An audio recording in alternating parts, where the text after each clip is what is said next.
सो अभी हम टैब करते हैं तो इसके अंदर भी 7 टैब होती है। Home, insert, page layout, formula, data, review and view. तो 1 2 3 4 5 6 और 7 एमएस एक्सेल के अंदर 7 टैब होती हैं और वैसे ही ये सारे इनके ग्रुप्स हैं। तो सबसे पहली टैब करते हैं हम होम टैब। सबसे पहले यहाँ पे देखने वाली बात ये है कि जो चीजें मैं आपको पहले करवा चुकी हूँ जैसे कट, कॉपी, फॉर्मेट, पेंटर या फिर जो भी चीजें हमारी वर्ड में आ चुकी हैं और वो एक्सेल के अंदर सेम काम करती हैं, तो मैं आपको यहाँ पे वो चीजें नहीं करवाऊंगी। आप अपने वर्ड में वो चीजें याद रख सकते हैं और यहाँ पे करके देख सकते हैं। तो मैं आपको वो पुरानी वाली चीजें यहाँ पे नहीं करवाऊंगी। एक्सेल के अंदर जो चीज नहीं नई है, जो चीज यहाँ पे यूज होती है, वो यूज तो पुरानी चीजें भी होती हैं, तो मैं आपको वो सब करवाऊंगी, लेकिन जो सेम चीजें हैं वर्ड में है और एक्सेल में है वो चीज मैं आपको यहाँ पे नहीं करवाऊंगी। और दूसरी बात, जब हम इसको शुरू करते हैं तो हम फॉर्मूला करते हैं। लगभग 20-30 के आसपास आपके फॉर्मूला है, तो वो आप अपने टीचर से कंसल्ट करें, वो आपको वो करवा देंगे। तो सबसे पहले हम यहाँ पे शुरू करते हैं home tab.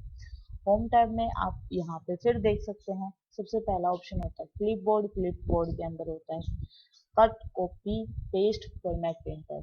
As it is home में हम ये कर चुके हैं क्लिपबोर्ड। नेक्स्ट आता है फॉन्ट। फॉन्ट में है हमारा लैंग्वेज, साइज, टेक्स्ट का साइज बड़ा करना, grow font, shrink font, bold, italic, underline और बॉर्डर देना, हाईलाइट, फीड कलर और टेक्स्ट कलर। ये भी हम वर्ड में कर चुके हैं और सेम यहाँ पे है, तो ये भी आप वहां से कर सकते हैं। नेक्स्ट है अलाइनमेंट। अलाइनमेंट भी हम कर चुके हैं, लेकिन अलाइनमेंट में कुछ यहाँ पे चेंजेस हैं, तो मैं यहाँ पे आपको अलाइनमेंट करवा देती हूँ। जैसे हमने किसी भी सेल में कोई नेम टाइप किया। एक और चीज यहाँ पे आप याद रखें, जैसे आप किसी सेल में कोई नाम लिखा आपने, तो जब आप उसी सेल के अंदर हैं तो आपके ये सारे जो ग्रुप हैं या फिर जो सारे टूल हैं वो अनहाईलाइट हो जाते हैं। तो आप एक बार उसको बाहर क्लिक करके और वापस से अपनी सेल में चले जाएं तो वो वापस से हाईलाइट हो जाते हैं। ये थोड़े से इसके रूल हैं, तो आप ये इसको याद रखना। ये अलाइनमेंट है top align. Top align left ऊपर लेके जाने के लिए हम इसका जैसे साइज, अगर आपको साइज बढ़ाना है तो आप यहाँ से भी साइज को बढ़ा सकते हैं, और कॉलम का साइज बढ़ाना है तो यहाँ से आप कॉलम को बढ़ा सकते हैं। आपको पूरा कॉलम सेलेक्ट करना है तो आप कॉलम पे ई पे जाके, कॉलम के नाम पे जाके जो डाउन एरो दिख रही है क्लिक करें, पूरा कॉलम सेलेक्ट हो जाता है। अगर आपको कोई रो सेलेक्ट करनी है तो वैसे ही रो पे जाके करें, रो सेलेक्ट हो जाती है।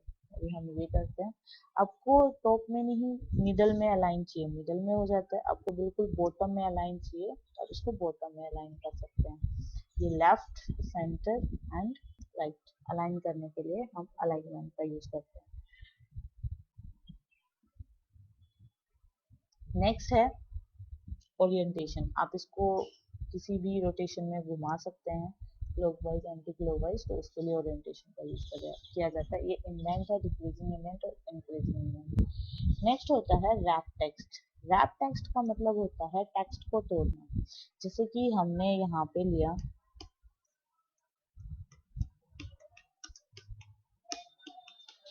तो यहाँ पे ये हमारा जो टेक्स्ट है वो एक से ज्यादा सेल के अंदर आया हुआ है, तो उसको एक ही सेल के अंदर तोड़ने के लिए हम रैप टेक्स्ट का यूज करते हैं। रैप टेक्स्ट पे क्लिक करते ही आपका जो टेक्स्ट है वो एक ही सेल के अंदर टूट के आ जाएगा, तो ये होता है रैप टेक्स्ट। नेक्स्ट आती है मर्ज एंड सेंटर। काफी, ये भी मैं आपको पहले करवा चुकी हूँ टेबल में। तो काफी सारी सेलों को मिला के एक सिंगल सेल बनाने के लिए हम मर्ज सेल का यूज करते हैं, और उस मर्ज एंड सेंटर का मतलब है मर्ज करेंगे और जो हम लिखेंगे वो सेंटर से शुरू होएगा। नेक्स्ट मर्ज अक्रॉस। अगर आप मर्ज अक्रॉस करेंगे तो आपकी सिर्फ लाइनें मर्ज होंगी, मतलब सिर्फ कॉलम मर्ज होंगे, कॉलम टूट जाएंगे लेकिन लाइनें सिंगल सिंगल ही रहेंगी। अनमर्ज, अनमर्ज से आप वापस से नॉर्मल कर सकते हैं, अनमर्ज हो जाएगा। नेक्स्ट आता है नंबरिंग। नंबरिंग का मतलब होता है कि जैसे किसी भी सेल में आप कोई नंबर डालते हैं, डिजिट डालते हैं, आप इसको किस फॉर्मेट के अंदर लेना चाहते हैं, उसके लिए नंबरिंग का यूज होता है। जैसे कि आप इसको नंबर के रूप में, करेंसी के रूप में लेना चाहते हैं तो डॉलर का सिंबल यहाँ पे आ गया। अगर आप इसको शोर डेट और टाइम के रूप में लेना चाहते हैं तो ये यहाँ पे आ गया, हैश का निशान आया, मतलब ये इस डेट के लिए ये कॉलम जो है थोड़ा सा छोटा रह गया तो आप इसको बड़ा कर सकते हैं।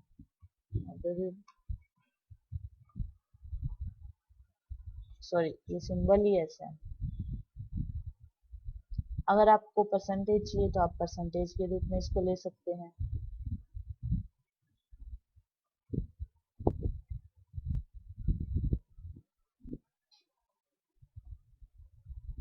ओके, तो आप यहाँ पे नंबरिंग को यहाँ से चेंज कर सकते हैं। तो नेक्स्ट आती है हमारी कंडीशनल फॉर्मेटिंग, मतलब स्टाइल्स। स्टाइल्स में हम फॉर्मेटिंग के ऊपर काम करेंगे। तो हम करते हैं कंडीशनल फॉर्मेटिंग। कंडीशनल फॉर्मेटिंग का मतलब होता है कि आप कोई एक रेंज लेते हैं, easily spot trend and pattern in your data using bar color, मतलब आप अपने डाटा को एक आसानी से दूसरे को समझाने के लिए उसके अंदर आप बार कोड या फिर कलर वगैरह लगा सकते हैं। कंडीशनल सिंपली कंडीशनल फॉर्मेटिंग का मतलब होता है कि किसी भी कंडीशन की कंडीशन होती है जहाँ पे इफ आता है, जैसे कि अगर ये चीज हुई तो मतलब दूसरी हुई, अगर अगर जहाँ पे आ जाए तो मतलब कंडीशन है। तो कंडीशन लगाने के लिए और कंडीशन टाइप की फॉर्मेटिंग लगाने के लिए हम कंडीशनल फॉर्मेटिंग का यूज करते हैं। जैसे यहाँ पे मैं कोई डिजिट की रेंज ले लेती हूँ जिसमें हमारे पास कुछ कम और जिसमें कुछ ज़्यादा रेंज हमने ली हुई है। अब हम इसके ऊपर कंडीशन लगाते हैं, हम इस पूरी रेंज को सिलेक्ट करते हैं, इसको रेंज बोला जाता है। और कंडीशनल फॉर्मेटिंग पे जाते हैं, सबसे पहले है हाईलाइटेड।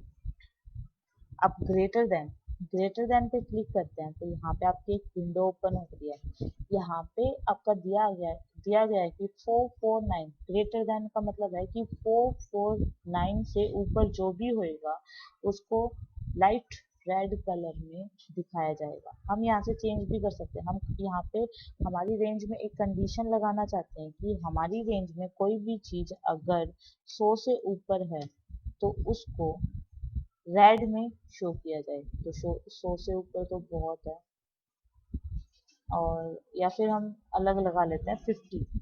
अगर 50 से ऊपर हमारी रेंज में कोई भी डिजिट 50 से ऊपर है तो उसको यहाँ से आप कलर चेंज कर सकते हैं कि येलो कलर में शो किया जाए।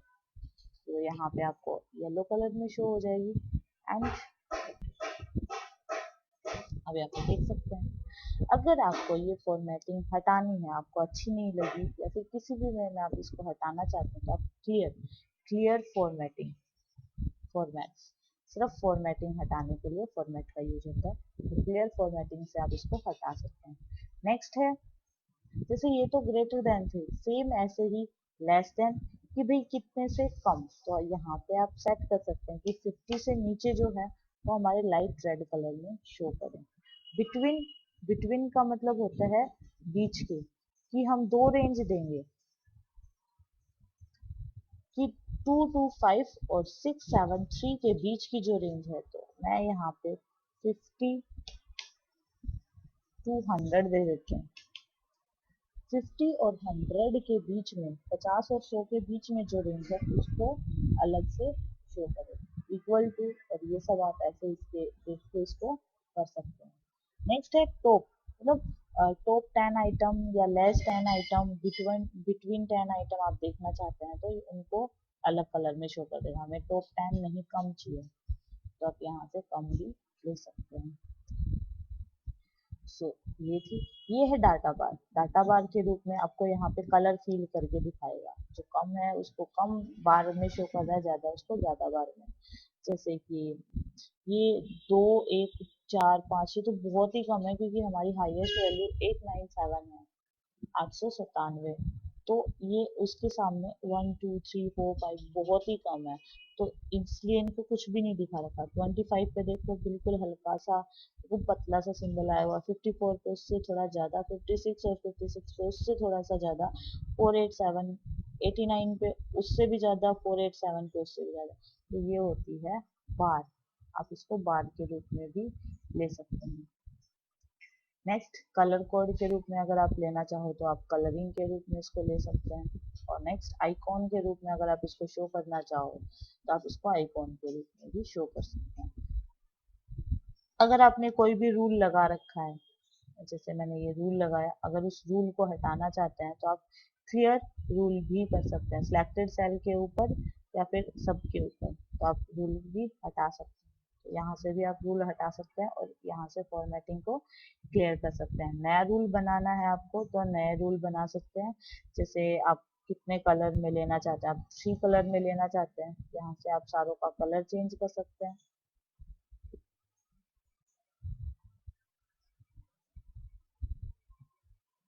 और ये आपका कलर कोड बन चुका है। तो ये थी हमारी कंडीशनल फॉर्मेटिंग। नेक्स्ट आती है फॉर्मेट एज टेबल। इसको किसी टेबल के रूप में फॉर्मेट करना चाहते हो, फॉर्मेट एज टेबल यहाँ पे आपकी अप्लाई हो जाती है और ये फॉर्मेट की डिजाइन टैब यहाँ पे ओपन हो जाती है। नेक्स्ट है सेल स्टाइल। किसी भी सिंगल सेल को स्टाइल देने के लिए हम सेल स्टाइल का यूज करते हैं। जैसे हम इसको कोई और स्टाइल देना चाहते हैं तो यहाँ से इसको चेंज कर सकते हैं। जैसे यहाँ पे भी हम इसको अप्लाई कर सकते हैं। तो ऐसे आप सेल को स्टाइल दे सकते हैं। नेक्स्ट आती है सेल्स। सेल्स के अंदर है इंसर्ट और डिलीट और फॉर्मेट।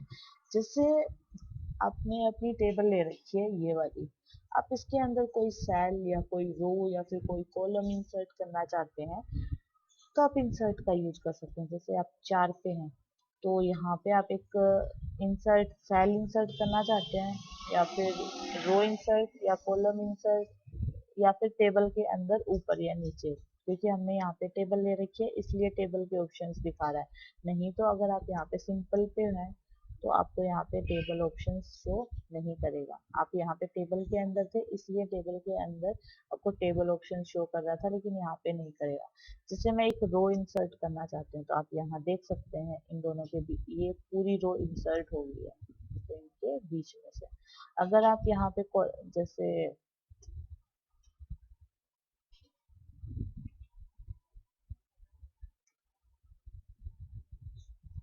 ये टेबल का ही है, अगर आप एक और कॉलम यहाँ पे इंसर्ट करना चाहते हैं तो इंसर्ट कॉलम कर सकते हैं।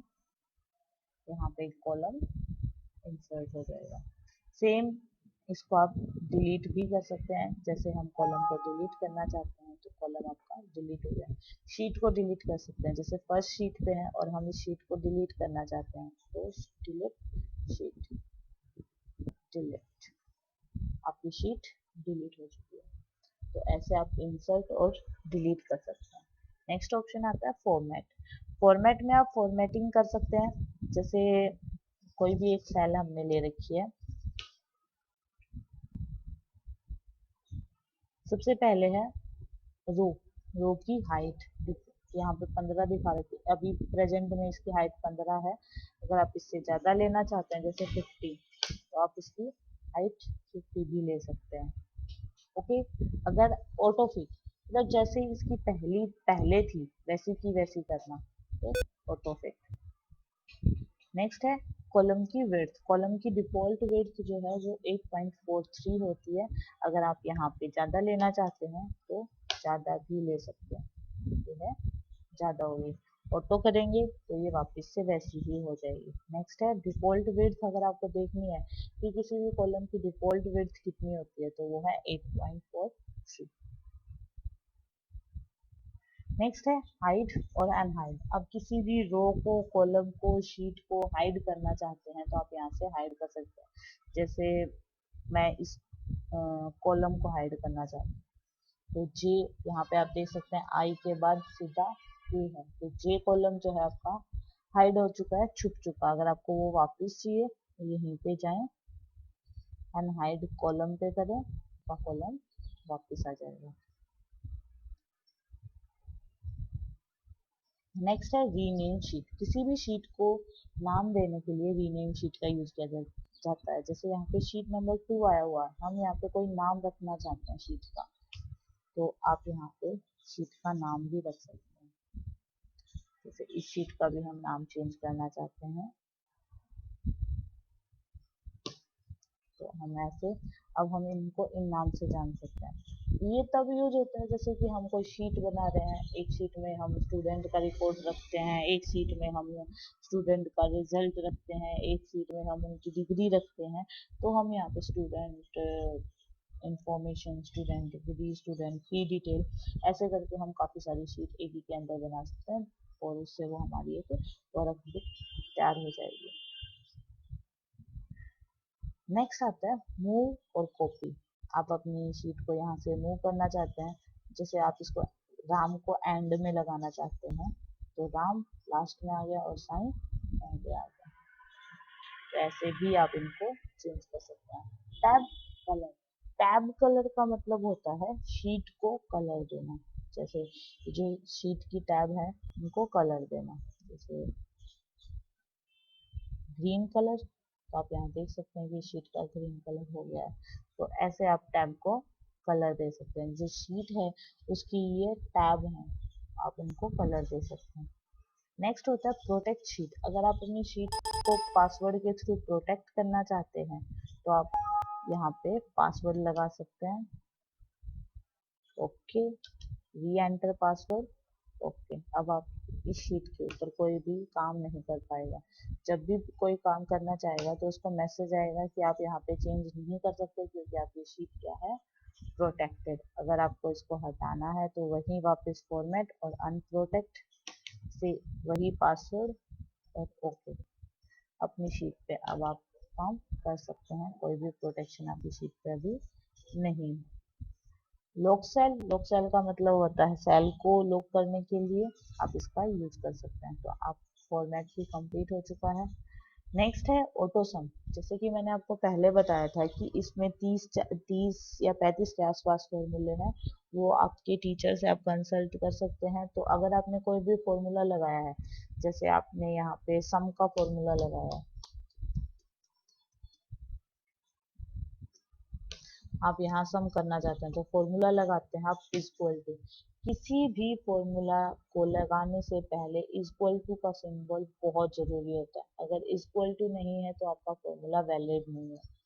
सम ब्रैकेट स्टार्ट और रेंज को आप यहाँ से ले सकते हैं, एंड ब्रैकेट बंद, एंटर। ये है आपका फॉर्मूला।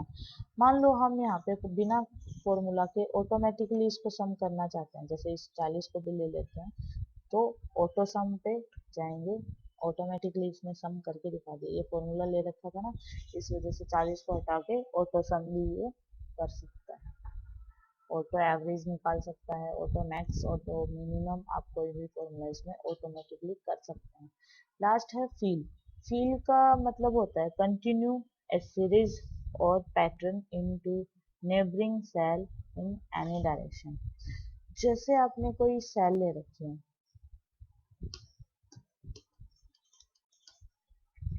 इनको आप इसके नेबर मतलब इसके पास वाली में फील करना चाहते हैं तो आप इसका यूज कर सकते हैं। राइट, ऐसे आप इनको फील कर सकते हैं। मतलब से फील का मतलब होता है जो डिजिट आप नेबर वाले उसके पास वाले कॉलम या रो में इंसर्ट करना चाहते हैं तो आप उनको फील कर सकते हैं। ये मैं आपको पहले भी बता चुकी हूँ कि क्लियर ऑल, सारे कंटेंट को क्लियर करना चाहते हो, फॉर्मेट सिर्फ फॉर्मेटिंग कर रखी है उसको क्लियर करना चाहते हो, कंटेंट को, कमेंट्स को, हाइपरलिंक को हम ऑल क्लियर करना चाहते हैं। जैसे सिलेक्ट करना पड़ेगा।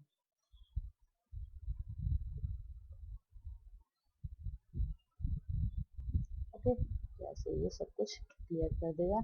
शॉर्ट एंड फाइंड हम